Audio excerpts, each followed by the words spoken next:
Hello, my name is Mike the Mighty, and thanks for watching my video. Today you're actually going to see a build video, and this has been requested by a number of different people in-game, and this is for my Revenant tank, particularly for raiding regarding Veil Guardian and also Gorsal. So we're going to look at a different few features of this build. It's something that you won't find on Meta Battle or anything like that. Generally, it's not too bad a build. It's kind of a safe build. It works very well, for example, with people that if you want a safe casual run, you know, I've tanked a lot. I don't usually tank, for example, with the Chrono tank, and this is, I'll explain a few things why. But first of all, we're going to actually look at the traits. So the traits I run regarding this particular build are very, very defensive and support based. So we run Retribution. Now the reason why, we get the chance when struck to gain endurance, meaning we can dodge more, particularly useful for Veil Guardian when you're dodging against the pillar, sort of in, as you can see to the right hand side of this bar here. We actually have close quarters, foes that strike you from farther away than the range threshold. So if they're, you know, sort of over 360 away, they'll do less damage, which is kind of useful. Gain stability after you dodge. So again, you know, when you do dodge, you'll gain that stability, so you can't be knocked down or flicked away. Think about Gorsal when you're on the edge and you get these sort of, you know, the ads that will actually knock you off. This actual stability is quite handy to have. You can actually run a few different things. You can gain retaliation when you dodge, just, you know, kind of handy. Or you can actually apply weakness. I tend to go for this when disabled by a foe with stun, daze, knockback, pull. You know, any knockback or stun or daze, we'll actually taunt that foe for a short duration, and we actually gain protection. So that's quite a 6-second duration of protection, quite handy to have. We actually take reduced damage when we actually get below 75% health, so we take 10% less damage. And we actually have a chance when struck to heal ourselves. Now you can run legendary, the Right of the Great Dwarf, versed in stone. So when you actually get hit below, when we actually have a chance when struck to use Right of the Great Dwarf, which will reduce our damage by 50%. That actually happens after you lose half of your health. So again, it's that little bit of survivability, so you can change it around. You know, you've got a 4-second cooldown on this chance to hit. You've got 50% chance to get healed when you hit. And you could also go for gain might when struck. So again, you know, when you're hit, you can gain a bit of extra damage. We move on to Salvation. We actually have striking a foe when their using skill blinds them. When above the threshold, healing to allies is increased. Now, this is basically the Ventari trait line, but we don't run Ventari's stance at all. We go for the healing. We actually gain toughness based on a percentage of our healing power, so that's kind of useful. You'll see why. And you'll see I'm wielding a staff. This is because the healing orbs we create while wielding a staff will grant swiftness and regeneration. So these are in regard to the healing orbs, what I'm talking about. These would be things like when you're on your auto attack, you actually create healing orbs on your third attack, which is called Rejuvenating Assault. You'll create 2 orbs that will pick up and will grant, it actually, sorry, I'll go back up to here. They'll actually grant regeneration and swiftness for 4 seconds. Very, very handy. Now, you also, obviously, you can dodge roll if you're heavy, you know, in a heavy condition damage area. Think, for example, Slothers are you being able to dodge and remove conditions quite handy. You know, again, with this particular build, we don't change too much between the dragon stances or my personal preferences. Otherwise, this would be a very, very good one to go for. So instead, I prefer the healing orbs because I'm constantly using my staff a lot. Increase healing to allies by 15%, and we actually increase our healing again. So a lot of healing going on. We don't have Ventari's tablet on this, and we're not going to use the days here. You can actually put this, which will give you that extra bit of CC, trying to remove an enemy's Defiance Spark. But again, I prefer this because I want that extra healing power. And then we come on to Herald. Now we go, obviously we get this, we get the Facet of Nature, but we get extra point of toughness for each upkeep. Now, generally what I'll be doing with this particular trait is running a couple of different traits. I'll just give that for an example. And you can see here I've actually got 5 toughness. So that's actually adding an extra 200 toughness to my character. We have gained increased endurance regeneration while we have an active upkeep in combat, so we'll actually gain that endurance quicker, meaning again, if you're dodging, think the Gorsal slam, and also, when you're dodging the blue circles for the Veil Guardian, this is actually very, very handy as a tank. When you apply a boon to an ally, also apply might to nearby allies, and this is fantastic. So what you'll notice is that even though I'm actually only applying fury and regeneration, I'm also getting a side effect of adding might. So there's no reason for me to actually pop this might, sort of ability. And not only that, generally you'll have PS warriors that will be pumping out might as well. So having the ability to have fury, and you can see here something that I'm going to come on to in a bit, the fury is pretty handy to have. We actually get increased boon duration by 15%, and we get increased damage per boon on you. So you can see here, I've got 6 boons on me, so I'm doing an extra 6% damage. The reason why we don't take Activate Crystal Hibernation, although, can be very, very useful. Generally, if you're tanking, you'll be wanting to move around the map, and if you're in Veil Guardian at that crutch moment, you could go into Crystal Hibernation and be stuck on and rooted in point. So I don't tend to take that trait, and we don't really need too much stability on this front. So the build is a very defensive and generally boon sharing. That is one of the reasons why I looked at the Revenant carefully before Heart of Thorns came out and thought the Glint, Dragon Stance, the Elite Specialization, the Herald, is a fantastic way to have boons on you and increase boon duration. So what you'll notice is we've got a number of different boon duration, and we're going to look at my gear. So let's actually look at this character's gear. I'm actually running Ventari gear. That is toughness main with vitality and healing power. Now, I am actually going to be doing a pretty low amount of damage. That is one of the big drawbacks of this, okay? I am doing a minimal amount of damage, but the primary role for the Herald is to provide a constant upkeep for the facet of nature for your increased boon duration, giving your party fury, bit of regeneration as well to help if the druid's a little bit weak or fairly new, the ability to add regeneration is fantastic, and to also break the defiance bar. And this is a character that does this very well. So you can see here we actually have, with our Superior Rune of the Water, we have an upkeep of plus 20% boon duration. And we've got an extra bit of healing going on as well. And we'll come on to the traits and how they interact. But let's actually have a look. We've got some traits going on. You'll see our toughness is at 2,665. Fantastic amount of toughness. Very, very rarely will we be damaged by the Veil Guardian so much, especially if you've got regeneration up.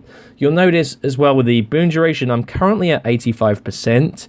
So that's why I've actually got Fury of almost a minute. It goes up to around 49 seconds it goes up to. And we can actually increase that a little bit more. And that's actually where you can have a particular food. So we get an extra 20% duration. And you've got another that actually cap that out at 100%. So we'll be massively increasing boon duration. And we can pretty much guarantee a permanent upkeep of boons for our entire party. Now you notice things like precision and critical chance power, very, very limited. But, again, what we've got is, apart from agony resistance, but we've got a little bit of condition damage, but we've got a lot of healing power. And this is where this character really can come into its own with some of the healing power. So using this skill 1, you'll be able to have orbs. If you get your druid, obviously for Veil Guardian, will tend to be on the green circles. You can pop this skill 4, which does a healing amount for your parties, particularly if you're tanking against this pillar initially, which means you'll be able to heal up those characters like the PS warriors that are attacking, or the daredevils, or the guardians, for example. I do run a sword axe combo, but generally you're wanting to provide a little bit of support. If you've got that healing, the sword axe does more damage. However, the staff, very, very good. This skill 5 for the Defiance bar phase, very, very good. And then you can also use the skill 2. You can also use your skill, your elite skill. And if you're really struggling for Defiance removal, swap into Assassin Stance, pop that Jade Wings, and again, that's a 3-second stun. Really can eliminate a lot of the Defiance bar. But let's actually have a look at what else. There's generally not too much to actually use on this. I tend to generally wait till the cooldown happens, swap back over, and then pop back into those traits, to those boons that I've already got. If you are tanking, what you will notice is that generally as you move around Veil Guardian and you're pulling the Veil Guardian and you're wanting to make sure that the green circle doesn't spawn in a sort of a damage-inducing area, you might have to move into this area a little bit early, but you'll be taking damage. By activating your heal skill, you'll actually invert all incoming damage to healing. So if you get really, really low, pop that heal skill, you'll bounce back up if you take it, if you're in a sort of damage environment, and you'll be lucky because the Veil Guardian will come along and a green circle will spawn in this particular area, which we'll show you in a little bit later in the video. And then you'll carry on keeping the Veil Guardian tanked in this point, and then move on to the next. We also have, when we get to the split, generally as a tank, I will, for this is particularly for Veil Guardian, go over, grab the green one, grab some speed mushroom, and then as soon as I can, pull them over to the blue side, which you'll also see later in the video. So this is primarily a defensive support build. You know, again, you look at the trinkets, it's toughness, vitality, healing power all the way, apart from the back piece, which can't do, but so it's power, toughness, healing power. So that's that little bit of extra power. Again, the sword is toughness, vitality, healing power, sigil of water to heal allies, and sigil of purity. I run sigil of strength and sigil of water on my sword axe, which is a little bit different combo. But again, generally, I don't stay too much in the sword axe, so that's not entirely perfect on that front. But again, we look at some of the traits that we actually were running and look at what we can actually do, in particularly for raids, you know, as tanking goes. You know, we do have the healing ability. Think about Gorsal, you know, you need a lot to pick up healing orbs, and also being able to dodge a lot for those slamming attacks, and providing that boons. You know, a Revenant may not do as much damage as an Elementalist, but an Elementalist without Fury and Stacks of Might can't do its peak amount of damage, and this is what this character does very, very well. It provides fantastic support, being able to provide Fury, Might, and that healing ability, and this is where this character is designed to be. To be the tank, to be the support character, to be the best and solid character it can actually be. If you are wanting a little extra tad, you can also swap in a sword for your axe, and actually, you know, if you are looking to just keep the Veil Guardian at a particular point, you can pop your skill 5, take no damage at all, and then you can move around again. So that's not too big of an issue to do.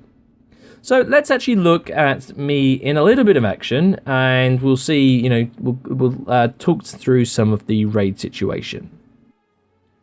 So here you are, you're seeing the party I'm in, what we actually got. Now this is the start of Veil Guardian, and you know, I'm well aware that there are a lot of people that have not played this particular fight, but there's another video that I'll be doing later that will look at some of the mechanics. But for those of you who are aware and wanted to see just what this character does, you can see here we're doing the dodging for the blue teleports, you know, that they teleport you away. And I'm pumping out, look at the boons that we've got going. We've got Might, we've got Regeneration going, we've got almost a minute's worth of Fury. Might, because I'm partied up, you notice at the top left, the 1, 2, and 3, I'm partied up with the Mesmer, meaning the Mesmer is getting huge amounts of quickness. If you look at the boon duration, so the quickness that I actually have, how much it's staying on me, I'm constantly getting this quickness going on, which is pretty fantastic. Again, I'm about dodging in my regeneration. You'll notice my endurance is regenerating a lot quicker.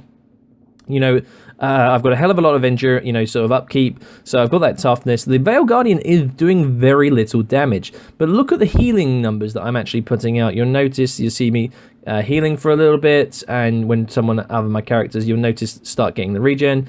We did a good burn. This is actually a pug group, by the way. Again, generally not too people that I'm not too familiar with. Playing 2 dragon hunters, which is quite new for me. And this is, as you'll see, I'm pulling over the Veil Guardian, the Green Guardian, and to the blue side, so that we can do a huge amount of more damage, because I'm also providing a little bit more support. You'll notice again now the boon duration for the quickness eventually ran out. You'll see there the CC that I actually did with the staff that removed pretty much almost completely the blue Guardian's Defiance bar. and I'm just providing a little bit more support. I did get teleported there. I wasn't really paying attention. It's also quite difficult with 2 dragon hunters to see with all their blue symbols and the blue teleports. Now, I'm actually in position now, you'll notice, for when the Guardian's, Veil Guardian respawns, and so that he'll come straight to me, because then we'll get a phase where we have to break his Defiance bar, or he does a massive amount of attack. And so here we go. You'll see that, you know, the amount of boons that we've got on me. Remember, each boon is doing an extra 2% damage. You'll see there I removed a bit of amount of his Defiance bar, and then I also used the skill 2. Now, I've actually gone into the green section a bit early, and I was taking a bit of damage, but not too much. And that allows that green circle that just spawned to actually appear in the correct zone, which is very, very important for later in the fight. Again, you'll notice I'm pulling him early. I'm taking a bit of damage. So let's see what I do. Do I actually pop my healing skill? I'm running very, very low.